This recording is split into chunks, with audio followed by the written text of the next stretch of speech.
नमस्कार विद्यार्थी मित्रों, आज हम हिंदी व्याकरण में से शब्दभेद का चौथा प्रकार क्रिया, उसमें से हम आज प्रेरणार्थक क्रिया इसका अध्ययन करने वाले हैं।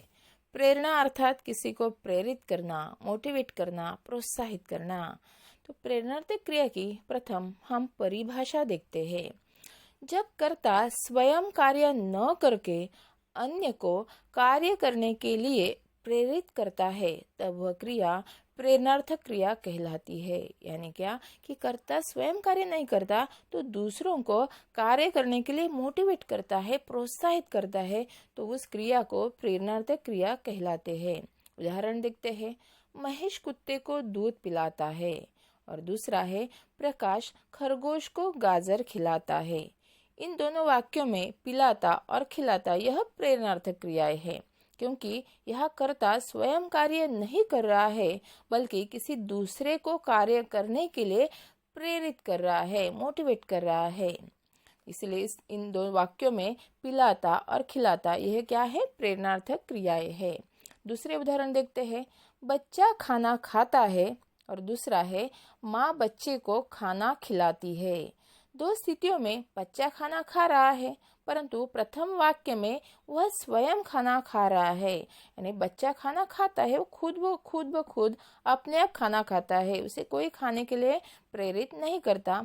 जबकि दूसरे वाक्य में माँ द्वारा प्रेरित किए जाने पर खाना खा रहा है। यानी दूसरे वाक्य में माँ बच्चे को खाना खिलाती है, यानी खिलाने का कार्य हो रहा है, लेकिन बच्चा माँ की प्रेरणा से खाना खा रहा है, और इसलिए उसे प्रेरित कर्ता कहते हैं। प्रेरणा देने वाला जो होता है उसे प्रेरक कर्ता कहते हैं, और प्रेरणा प्राप्त करके कार्य करने वाला उसे प्रेरित कर्ता कहते हैं। ऐसे प्रेरणार्थक क्रिया के मुख्य दो भेद है।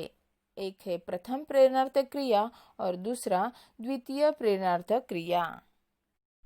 प्रथम प्रेरणार्थक क्रिया।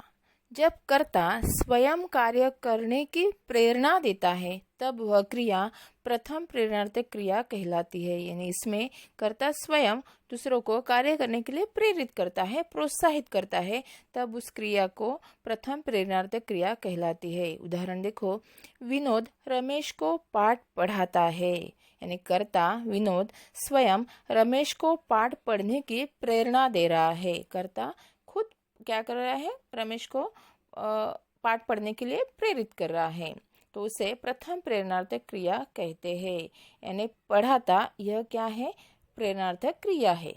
और दूसरा प्रकार है द्वितीय प्रेरणार्थक क्रिया। उसमें जब कर्ता कार्य में स्वयं सम्मिलित न होकर किसी अन्य को कार्य करने के लिए प्रेरित करता है, तब वह क्रिया द्वितीय प्रेरणार्थक क्रिया कहलाती है।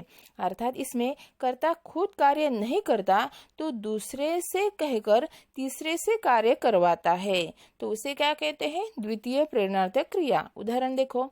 अशोक मदन से मनोज को पाठ पढ़वाता है। इसमें कर्ता कौन है? अशोक है। वह मदन से कहकर मनोज को पाठ पढ़वाता है। यानी अशोक स्वयं प्रेरित न करके मदन को कार्य करने के लिए प्रेरित कर रहा है। यानी कर्ता खुद कार्य न करते हुए दूसरे से कहकर तीसरे से कार्य करवाता है, उसे क्या कहते हैं? द्वितीय प्रेरणार्थक क्रिया। यानी इसमें पढ़वाता यह क्या है? द्वितीय प्रेरणार्थक क्रिया है। तो विद्यार्थी मित्रों, ऐसे हमने नीचे एक चार्ट दिया है, उसमें मूल क्रिया दी है, प्रथम प्रेरणार्थक क्रिया दी है और द्वितीय प्रेरणार्थक क्रिया दी है। हम कुछ उसमें से उदाहरण देखते हैं। जैसे लिखना, यह मूल क्रिया है। लिखाना यह क्या है? प्रथम प्रेरणार्थक क्रिया, और लिखवाना द्वितीय प्रेरणार्थक क्रिया। यानी लिखना यह मूल क्रिया, लिखाना यानी दूसरे से कर्ता दूसरे से कार्य करवाता है, उसे क्या है? लिखाना। और कर्ता खुद कार्य न करते हुए दूसरे से कार्य कर तीसरे से करवाता है, उसे क्या कहते हैं? द्वितीय प्रेरणार्थक यानी लिखवाना। पीना, पिलाना, पिलवाना। सीखना, सिखाना, सिखवाना। बोलना, बुलाना, बुलवाना। मिलना, मिलाना, मिलवाना। भागना, भगाना, भगवाना। यानी विद्यार्थी मित्रों, ये प्रेरणार्थक क्रिया वैसे बहुत पढ़ने में आसान है, लेकिन अगर वो ठीक से समझ में आए तो हम उसे अच्छी तरह से लिख सकते हैं। धन्यवाद। प्रेरणार्थक क्रिया का स्वाध्याय लिखो आप अपनी कॉपी में।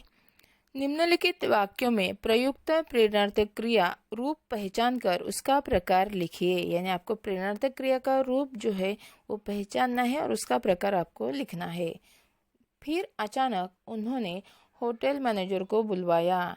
इसमें एक का मैं जवाब आपको बताती हूँ। इसमें क्या है, बुलवाया, यह प्रेरणार्थक क्रिया है। तो इसका प्रकार कौन सा है, बुलाना, बुलवाना और बुलवाया। उसने झोपड़े में टोकरी उतारी। उसने थोड़ी मिठाई नुमा चीजें निकाली। आज उसे खाना पकाना है। इन सारे उधार वाक्यों का आपको प्रकार पहचान कर लिखना है।